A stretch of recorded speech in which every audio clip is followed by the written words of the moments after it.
शांति की शक्ति से शांति जग में लानी है। ओम शांति। आज की मुरली है 3 जनवरी 2026 की। मीठे बच्चे, कदम कदम पर श्रीमत पर चलते रहो। यह ब्रह्मा की मत है या शिव बाबा की, इसमें मुझो नहीं। प्रश्न: अच्छी ब्रेन वाले बच्चे कौन सी गुह्य बात सहज ही समझ सकते हैं?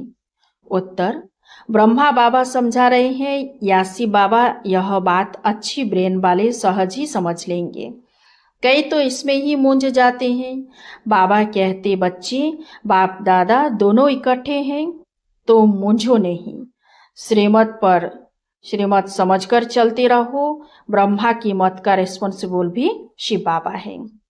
ओम शांति। रूहानी बाप बच्चों को समझा रहे हैं, तुम समझते हो। हम ब्राह्मण ही रूहानी बाप को पहचानते हैं। दुनिया में कोई भी मनुष्य मात्र रूहानी बाप, जिसको गॉड फादर व परमपिता परमात्मा कहते हैं, उनको जानते नहीं हैं। जब वह रूहानी बाप आए तभी रूहानी बच्चों को पहचानते। यह नॉलेज न सृष्टि के आदि में रहती, न सृष्टि के अंत में रहती। अभी तुमको नॉलेज मिली है। यह है सृष्टि के अंत और आदि का संगम युग। इस संगम युग को भी नहीं जानते तो बाप को कैसे जान सकेंगे? कहते हैं, हे पतित पावन आओ, आकर पावन बनाओ। परंतु यह पता नहीं है कि पतित पावन कौन है और वह कब आएंगे। बाप कहते हैं, मैं जो हूँ, जैसा हूँ, मुझे कोई भी नहीं जानते। जब मैं आकर पहचान दूं तब मुझे जाने। मैं अपना सृष्टि के आदि मध्य अंत का परिचय संगम युग पर एक ही बार आकर देता हूँ। कल्प बाद फिर से आता हूँ। तुमको जो समझाता हूँ वह फिर प्राय लोप हो जाता है। सतयुग से लेकर कलयुग अंत तक कोई भी मनुष्य मात्र मुझ परमपिता परमात्मा को नहीं जानते हैं, न ब्रह्मा विष्णु शंकर को जानते। मुझे मनुष्य ही पुकारते हैं, ब्रह्मा विष्णु शंकर थोड़े ही पुकारते हैं। मनुष्य दुखी होते हैं तब पुकारते हैं। सूक्ष्म वतन की तो बात ही नहीं। रूहानी बाप आकर अपने रूहानी बच्चों अर्थात रूहों को बैठ समझाते हैं। अच्छा, रूहानी बाप का नाम क्या है? बाबा जिसको कहा जाता है जरूर कुछ नाम होना चाहिए। बरोबर नाम एक ही गाए जाते हैं, शिव। यह नामी ग्रामी है, परंतु मनुष्यों ने अनेक नाम रखे हैं। भक्ति मार्ग में अपनी ही बुद्धि से यह लिंग रूप बना दिया है। नाम फिर भी शिव है। बाप कहते हैं, मैं एक बार आता हूँ, आकर मुक्ति जीवन मुक्ति का वर्षा देता हूँ। मनुष्य भल नाम लेते हैं, मुक्ति धाम, जीवन निर्वाण धाम, परंतु जानते कुछ नहीं है। न बाप को जानते हैं न देवताओं को। यह किसी को भी पता नहीं है। बाप भारत में आकर कैसे राजधानी स्थापन करते हैं? शास्त्रों में भी ऐसी कोई बात नहीं है। परमपिता परमात्मा कैसे आकर आदि सनातन देवी देवता धर्म की स्थापना करते हैं? ऐसे नहीं सतयुग में देवताओं को ज्ञान था जो गुम हो गया। नहीं, अगर देवताओं में भी यह ज्ञान होता तो चलता आता। इस्लामी बौद्धी आदि जो है उन्हों का ज्ञान चलता आता है। सब जानते हैं यह ज्ञान प्राय लोप हो जाता है। मैं जब आता हूँ तो जो आत्माएं पतित बन राज्य गवा बैठी है उन्हों को आकर फिर पावन बनाता हूँ। भारत में राज्य था, फिर गवाया कैसे है वह भी किसी को पता नहीं। इसलिए बाप कहते हैं, बच्चों की कितनी तुच्छ बुद्धि बन गई है। मैं बच्चों को यह ज्ञान दे प्रारब्ध देता हूँ, फिर सभी भूल जाते हैं। कैसे बाप आया, कैसे बच्चों को शिक्षा दी, वह सब भूल जाते हैं। यह भी ड्रामा में नोंद है। बच्चों को विचार सागर मंथन करने की बड़ी बुद्धि चाहिए। बाप कहते हैं, यह जो शास्त्र आदि तुम पढ़ते आए हो, यह सतयुग त्रेता में नहीं पढ़ते थे, वहां थे ही नहीं। तुम यह नॉलेज भूल जाते हो। फिर गीता आदि शास्त्र कहाँ से आया? जिन्होंने गीता सुनकर यह पद पाया है वे ही नहीं जानते तो और फिर कैसे जान सकते? देवताएं भी जान नहीं सकते। हम मनुष्य से देवता कैसे बने? वह पुरुषार्थ का पार्ट ही बंद हो गया। तुम्हारी प्रारब्ध शुरू हो गई। वहाँ यह नॉलेज हो कैसे सकती। बाप समझाते हैं, यह नॉलेज तुमको फिर से मिल रही है। कल पहले मिशल तुमको राजयोग सिखलाएं प्रारब्ध दी जाती है, फिर वहाँ तो दुर्गति है ही नहीं, तो ज्ञान की बात भी नहीं उठ सकती। ज्ञान है ही सदगति पाने के लिए, वह देने वाला एक बाप है। सदगति और दुर्गति का अक्षर यहाँ से निकलता है। सदगति को भारतवासी ही पाते हैं, समझते हैं। हेवनली गॉडफादर ने हेवन रचा था, कब रचा यह कुछ भी पता नहीं। शास्त्रों में लाखों वर्ष लिख दिया है। बाप कहते हैं, बच्चों तुमको फिर से नॉलेज देता हूँ। फिर यह नॉलेज खलास हो जाती है तो भक्ति शुरू होती है। आधा कल्प है ज्ञान, आधा कल्प है भक्ति, यह भी कोई नहीं जानते हैं। सतयुग की आयु ही लाखों वर्ष दे दी है, तो मालूम कैसे पड़े। 5000 वर्ष की बात भी भूल गए हैं, तो लाखों वर्ष की बात कैसे जान सकें। कुछ भी समझते नहीं। बाप कितना सहज समझाते हैं। कल्प की आयु 5000 वर्ष है, युग ही 4 है, चारों का इक्वल टाइम 1250 वर्ष है। ब्राह्मणों का यह मिड गेड युग है, बहुत छोटा है उन 4 युगों से। तो बाप भिन्न भिन्न रीति से नई नई पॉइंट सहज रीति बच्चों को समझाते रहते हैं। धारणा तुमको करनी है, मेहनत तुमको करनी है। ड्रामा अनुसार जो समझाता आया हूँ वह पार्ट चला आता है। जो बताने का था वही आज बता रहा हूँ, इमर्ज होता रहता है, तुम सुनते जाते हो। तुमको ही धारण करना और कराना है, मुझे तो धारण नहीं करना है। तुमको सुनाता हूँ, धारणा कराता हूँ, हमारी आत्मा में पार्ट है पतितों को पावन बनाने का।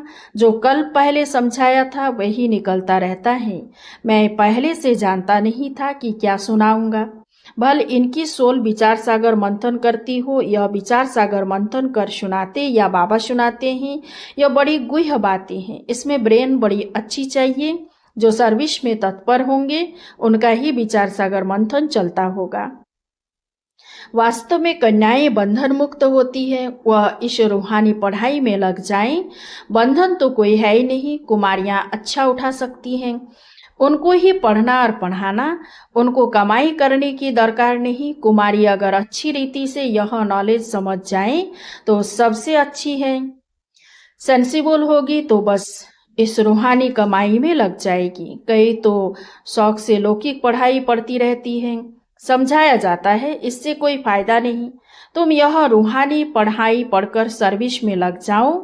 वह पढ़ाई तो कोई काम की नहीं है, पढ़कर चले जाते हैं गृहस्थ व्यवहार में, गृहस्थी माताएं बन जाती हैं। कन्याओं को तो इस नॉलेज में लग जाना चाहिए। कदम कदम श्रीमत पर चल धारणा में लग जाना है। मम्मा शुरू से आई और फिर इस पढ़ाई में लग गई। कितनी कुमारियां तो गुम हो गई। कुमारियों को अच्छा चांस है, श्रीमत पर चले तो बहुत फर्स्ट क्लास हो जाए। यह श्रीमत है, वह ब्रह्मा की मत है, इसमें ही मूंझ पड़ते हैं। फिर भी यह बाबा का रथ है ना, इनसे कुछ भूल हो जाए, तुम श्रीमत पर चलते रहेंगे तो वह आप ही ठीक कर देंगे। श्रीमत मिलेगी भी इन द्वारा। सदैव समझना चाहिए श्रीमत मिलती है, फिर कुछ भी हो रिस्पॉन्सिबल खुद है। इनसे कुछ भी हो जाता है। बाबा कहते हैं मैं रिस्पॉन्सिबल हूँ। ड्रामा में यह राज नुदा हुआ है, इनको भी सुधार सकते हैं। फिर भी बाप है ना, बाप दादा दोनों इकट्ठे हैं तो मूंझ पड़ते हैं। पता नहीं शिव बाबा कहते हैं व ब्रह्मा कहते हैं। अगर समझे शिव बाबा ही मत देते हैं तो कभी भी हिले नहीं। शिव बाबा जो समझाते हैं सो राइट ही है। तुम कहते हो बाबा आप ही हमारे बाप टीचर गुरु हो, तो श्रीमत पर चलना चाहिए ना, जो कहे उस पर चले हमेशा। समझो शिव बाबा कहते हैं वह है कल्याणकारी, इसकी रिस्पॉन्सिबिलिटी भी उन पर है, उनका रथ है ना। मूंझते क्यों हो? पता नहीं यह ब्रह्मा की राय है या शिव की, तुम क्यों नहीं समझते हो? शिव बाबा ही समझाते हैं, श्रीमत जो कहे सो करते रहो। दूसरे की मत पर तुम आते ही क्यों हो? श्रीमत पर चलने से कभी झुटका नहीं आएगा। परंतु चल नहीं सकते, मूंझ पड़ते हैं। बाबा कहते हैं तुम श्रीमत पर निश्चय रखो तो मैं रिस्पॉन्सिबल हूँ, तुम निश्चय ही नहीं रखते हो तो फिर मैं भी रिस्पॉन्सिबल नहीं। हमेशा समझो श्रीमत पर चलना ही है, वह जो कहे, चाहे प्यार करो चाहे मारो, यह उनके लिए ही गायन है। इसमें लात आदि मारने की तो बात नहीं है, परंतु किसी को निश्चय बैठना ही बड़ा मुश्किल है। निश्चय पूरा बैठ जाए तो कर्मातीत अवस्था हो जाए, लेकिन वह अवस्था आने में भी टाइम चाहिए, वह होगी अंत में।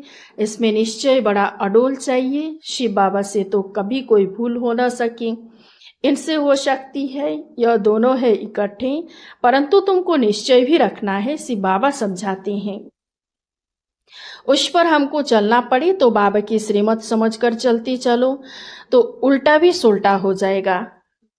कहाँ मिसअंडरस्टैंडिंग भी हो जाती है। शिव बाबा और ब्रह्मा बाबा की मुरली को भी बड़ा अच्छी रीति समझना है। बाबा ने कहा व इसने कहा, ऐसे नहीं कि ब्रह्मा बोलते ही नहीं है, परंतु बाबा ने समझाया है। अच्छा समझो, यह ब्रह्मा कुछ नहीं जानते, शिव बाबा ही सब कुछ सुनाते हैं। शिव बाबा के रथ को स्नान कराता हूँ, शिव बाबा के भंडारे की सर्विस करता हूँ, यह याद रहे तो भी बहुत अच्छा है।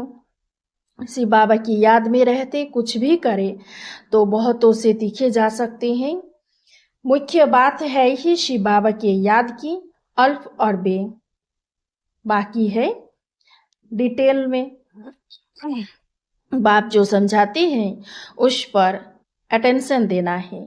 बाप ही पतित पावन ज्ञान का सागर है ना, वही पतित शूद्रों को आकर पावन बनाते हैं, ब्राह्मणों को ही पावन बनाते हैं, शूद्रों को पावन नहीं बनाते। यह सब बातें कोई भागवत आदि में नहीं है, थोड़े थोड़े अक्षर है। मनुष्यों को तो यह भी पता नहीं है कि राधे कृष्ण ही लक्ष्मी नारायण है, मूंझ जाते हैं। देवताएं तो है ही सूर्यवंशी चंद्रवंशी, लक्ष्मी नारायण की डिनाइस्टी, राम सीता की डिनाइस्टी। बाप कहते हैं भारतवासी स्वीट चिल्ड्रेन याद करो, लाखों वर्ष की तो बात ही नहीं है, कल की बात है। तुमको राज्य दिया था, इतना अकीचार यानी अथाह धन दौलत दिया, बाप ने सारे विश्व का तुमको मालिक बनाया और कोई खंड थे नहीं, फिर तुमको क्या हुआ? विद्वान आचार्य पंडित कोई भी इन बातों को नहीं जानते। बाप ही कहते हैं अरे भारतवासियों, तुमको राज्य भाग्य दिया था ना। तुम भी कहेंगे शिव बाबा कहते हैं इतना तुमको दान दिया, फिर तुमने कहाँ गवा दिया? बाप का वर्षा कितना जबरदस्त है, बाप ही पूछते हैं ना। वह बाप चला जाता है तो मित्र संबंधी पूछते हैं बाप ने तुमको इतने पैसे दिए, सब कहाँ गवाए? यह तो बेहद का बाप है। बाप ने कोड़ी से हीरे जैसा बनाया, इतना राज्य दिया, फिर पैसा कहाँ गया? तुम क्या जवाब देंगे? किसको भी समझ में नहीं आता है।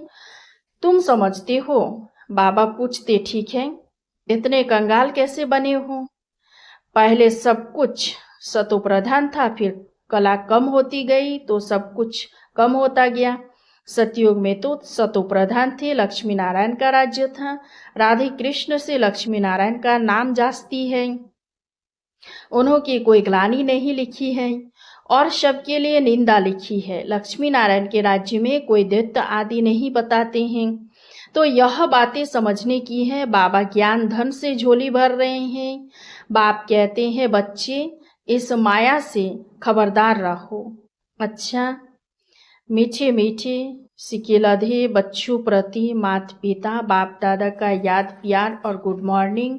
रूहानी बाप की रूहानी बच्चों को नमस्ते। हम रूहानी बच्चों की रूहानी बाप दादा को याद प्यार, गुड मॉर्निंग और नमस्ते नमस्ते नमस्ते।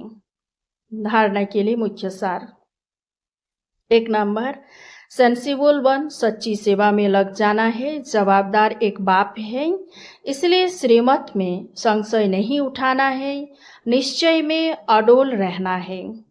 2 नंबर, विचार सागर मंथन कर बाप की हर समझाने पर अटेंशन देना है, स्वयं ज्ञान को धारण कर दूसरों को सुनाना है। वरदान, अपने अनादि आदि रियल रूप को रियलाइज करने वाले संपूर्ण पवित्र भव। आत्मा के अनादि और आदि दोनों काल का ओरिजिनल स्वरूप पवित्र है। अपवित्रता आर्टिफिशियल शूद्रों की देन है। शूद्रों की चीज ब्राह्मण यूज नहीं कर सकते। इसलिए सिर्फ यही संकल्प करो कि अनादि आदि रियल रूप में मैं पवित्र आत्मा हूँ। किसी को भी देखो तो उसके रियल रूप को देखो, रियल को रियलाइज करो, तो संपूर्ण पवित्र वन फर्स्ट क्लास व एयर कंडीशन की टिकट के अधिकारी बन जाएंगे। स्लोगन, परमात्मा दुआओं से अपनी झोली भरपूर करो तो माया समीप नहीं आ सकती। अव्यक्त इशारे, इस अव्यक्ति मास में बंधन मुक्त रह जीवन मुक्त स्थिति का अनुभव करो। मेजॉरिटी बच्चों ने अभी लोहे की जंजीरों तो काट ली है, लेकिन बहुत महीन और रॉयल धागे अभी भी बंधे हुए हैं। कई पर्सनालिटी फील करते हैं स्वयं में अच्छाइयाँ है नहीं, लेकिन महसूस ऐसे होती है कि हम बहुत अच्छे हैं, हम बहुत आगे बढ़ रहे हैं। यह जीवन बंध के धागे मेजॉरिटी में है। बाप दादा अब इन धागों से भी मुक्त, जीवन मुक्त देखना चाहते हैं। अच्छा, ओम शांति। इस चैनल को सब्सक्राइब कीजिए, लाइक कीजिए, कमेंट कीजिए और शेयर कीजिए। शांति की शक्ति से शांति जग में